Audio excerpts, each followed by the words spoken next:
Hello everyone. चलिए शुरू करते हैं आज अपना एक नया सब्जेक्ट जिसका नाम है मेडिवल हिस्ट्री। और मेडिवल हिस्ट्री का चैप्टर है दिल्ली सल्तनत। ये चैप्टर भी बहुत ज़्यादा ही इंपॉर्टेंट है क्योंकि इससे काफ़ी ज़्यादा सवाल पूछे जाते हैं कॉम्पिटिटिव एग्ज़ाम में। ठीक, जो मेरी ये पीपीटी है और स्लाइड है उसमें कुछ चीज़ें शायद आपको ना मिले। ठीक है, परेशान ना होना, मैं उसको अलग से बताता जाऊँगा, आप उसको अलग से नोट करते जाना। ठीक है, समझ में आया? ठीक, तो चलो शुरू करते हैं। तो सबसे पहले हम लोग शुरुआत करेंगे दिल्ली सल्तनत से। ठीक है, कैसे जो इस्लामिक लोग थे, कैसे जो मुसलमान लोग थे हमारे इंडिया में कैसे आए। तो पहला इस्लामिक इन्वेजन किसका हुआ वो हम देखेंगे इस वीडियो में। ठीक है, आगे बढ़ते हैं।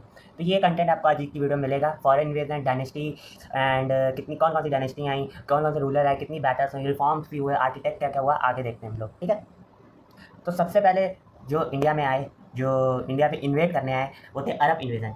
अरब इन्वेजन में जो था उसका नाम था मोहम्मद बिन कासिम। ठीक, सबसे पहले जो इंडिया आया था वो था मोहम्मद बिन कासिम, जो कि एक अरब इन्वेडर था। ठीक है, सबसे पहले उसने कहाँ पे इन्वेट किया? इंडिया में सिंध पार्ट में इन्वेट किया। ठीक, सिंध पार्ट में इन्वेट करते ही उसने हराया राजा दाहिर को, जो कि हिंदू शाही रूलर थे। ठीक है, हिंदू शाही रूलर थे, उनको हराया। और वो भी कौन से साल में हराया? 712 एडी में उन्होंने इसने हराया। ठीक है, ये था अरब इन्वेजन। ठीक है, अरब इन्वेजन या अरब इन्वेडर था। इसका मकसद था कि यहाँ पे ये सिर्फ चोरी चकारी करने आए, इसका ये मकसद नहीं था कि यहाँ पे ये राज करने आए। ठीक, आगे बढ़ते हैं, और इससे भी ज़्यादा एग्जाम में कुछ पूछा नहीं जाता है। दूसरा जो इन्वेडर था, जो कि था एक सेकंड, मोहम्मद बिन, हाँ, ये हमने अभी जैसे अभी आपको बताया, तो इसने अभी ये सब काम किया था। ठीक है, दूसरा जो था वो था महमूद गजनवी। महमूद गजनवी कब आया था? 101 से 1027 एडी के बीच में आया था, और इसने इस बीच में भी राज किया था। 17 बार इसने इंडिया पे अटैक किया था। ठीक है, और जिसमें से 16वां अटैक जो था इसने कहाँ किया था? इसने जो 16वां अटैक था वो किया था सोमनाथ, हाँ, सोमनाथ टेम्पल में, जो कि इस समय गुजरात में पड़ता है। ठीक, कौन कौन सी लड़ाई इसने लड़ी थी? इसने एक लड़ाई लड़ी थी जिसका नाम था बैटल ऑफ वाइन। किसके बीच थी? किससे लड़ी थी? हिंदू शाही रूलर जो थे उनसे इसने लड़ाई करी थी। अब इसका इनका नाम क्या था जो हिंदू शाही रूलर थे जिससे महमूद गजनवी ने लड़ाई करी थी? वो आप कमेंट सेक्शन में बताना। आगे बढ़ते हैं। ठीक है, सोमनाथ टेम्पल में इसने 16वां अटैक किया था, और साल याद रखना 1025 एडी में किया था। ठीक है, आगे बढ़ते हैं। नेक्स्ट, हाँ, ये चीज़ याद रखना, जब महमूद गजनवी इंडिया पे अटैक कर रहा था और एक तरीके से इंडिया को पूरी तरह से ये भी लूट ही रहा था। ठीक है, ये भी क्या कर रहा था? ये भी लूट ही रहा था। ठीक, तो इसके टाइम पे कुछ ऐसे राइटर्स थे जो कि जैसे कुछ राइटर्स नहीं होते जो कहानियाँ लिखते हैं, है ना, तो इसके टाइम में भी ऐसे कुछ राइटर्स थे। तो कौन कौन से थे? अल बुरूनी, किताबुल हिंद और फिरदौसी और शाह नामे, ये सब। तो गाइस मैं बात कर रहा था मोहम्मद गौरी की। मोहम्मद गौरी भी क्या था? ये भी एक टर्किश इन्वेडर था। ठीक, इसने जो है टर्किश यानी टर्क की जो है वो उसने नींव डाली थी।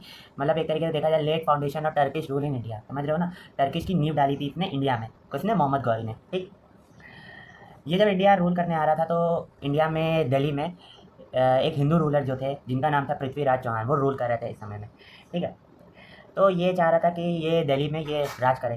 ठीक, तो ये दिल्ली में जब राज करने आ रहा था तो उसने सोचा कि चलो दिल्ली में अटैक किया जाए। तो जब ये दिल्ली में अटैक करने गया तो इसकी हो गई हार। और हार किससे हो गई? इसकी हार हो गई इसकी मूल राजा सेकंड भीम सेकंड और उनकी मदर नाइकी देवी से। ये हारा था मोहम्मद गौरी।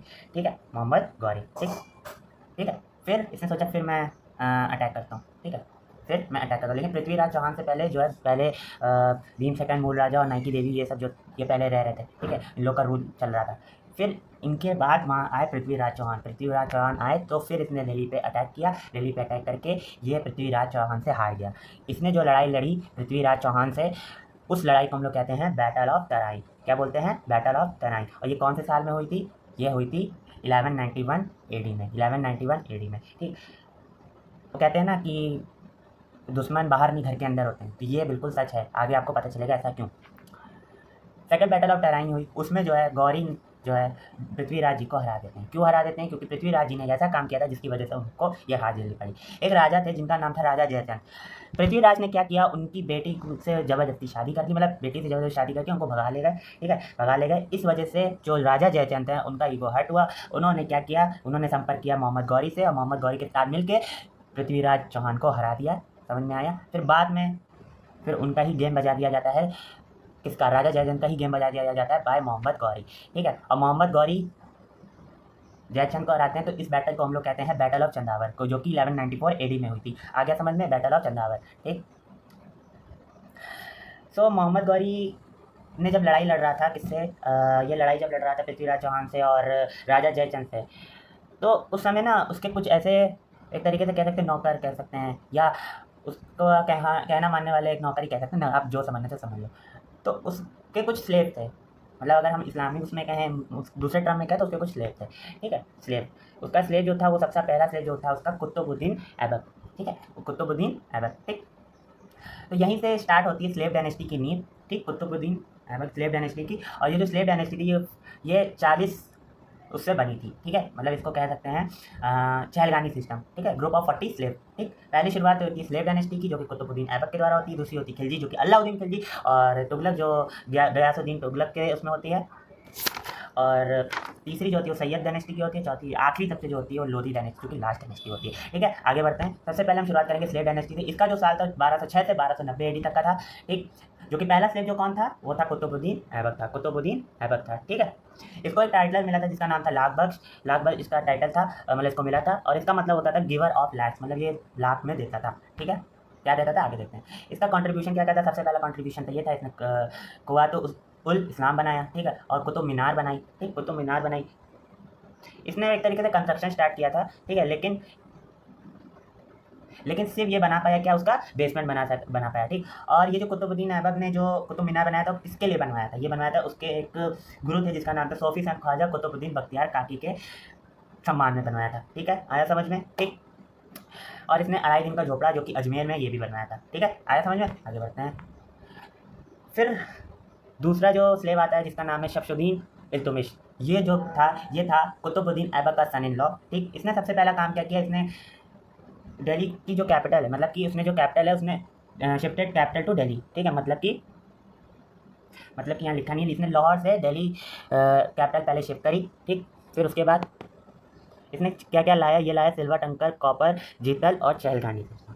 क्या लाया, चहलगानी सिस्टम, मतलब कि 40 लॉयर स्लेव नोन एज चहलगानी, समझ में आया, 40 लॉयर स्लेव को हम लोग चहलगानी कहते हैं, ठीक। आया समझ में। और क्या क्या ये लेके आया था, ये लेके आया था सिल्वर टंका कॉपर, समझ में, सिल्वर टंका कॉपर मतलब सिल्वर कॉइन, कॉपर जीतल, ये सब ये लेके आया था। कॉपर कॉइन एक तरीके से कॉइन की बात हो रही है, ठीक है। आगे बढ़ते हैं। और हाँ, इसके एक मिलिट्री कमांडर थे, उसको हम लोग कहते हैं इक़्तादार मुफ्ती, इक़्तादार मुफ्ती। आगे बढ़ते हैं। इल्तुतमिश की एक बेटी थी जिसका नाम था रज़िया सुल्तान, जो कि पहली और आखिरी वुमेन रूलर रही है दिल्ली सल्तनत की, ये सबसे इंपॉर्टेंट है, ठीक है, समझ में आया।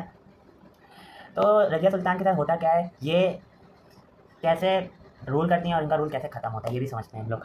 अल-दुनिया जो कि भटिंडा का एक गवर्नर था, ठीक, इसने क्या किया, मतलब कि भटिंडा का जो रूलर था अल-दुनिया, इसने रज़िया सुल्तान की जो सोवरेनिटी है वो एक्सेप्ट नहीं करी थी, ठीक। एंड एक और था याकूत जो कि एक इथोपियन स्लेव था, वो अल्तुनिया के गवर्नर, मतलब भटिंडा के गवर्नर जो कि अल्तुनिया उसके खिलाफ था, ठीक। तो अल्तुनिया को इस बात से बहुत ज़्यादा आई गुस्सा, तो उसने याकूत का मर्डर करवा दिया, ठीक है, याकूत का मर्डर करवा के रजिया को इन्होंने कैद कर लिया। कहाँ पे कैद किया, कोयला मुबारक और भटिंडा में रजिया को इन्होंने कैद कर लिया। फिर रजिया से इनको मोहब्बत हो गई, किसको, अल्तुनिया को, अल्तुनिया को मैम प्यार हो गया, ठीक। जब इनका प्यार बहुत अच्छा चल रहा था फिर किसी की लग गई नज़र, है ना, नज़र लग गई।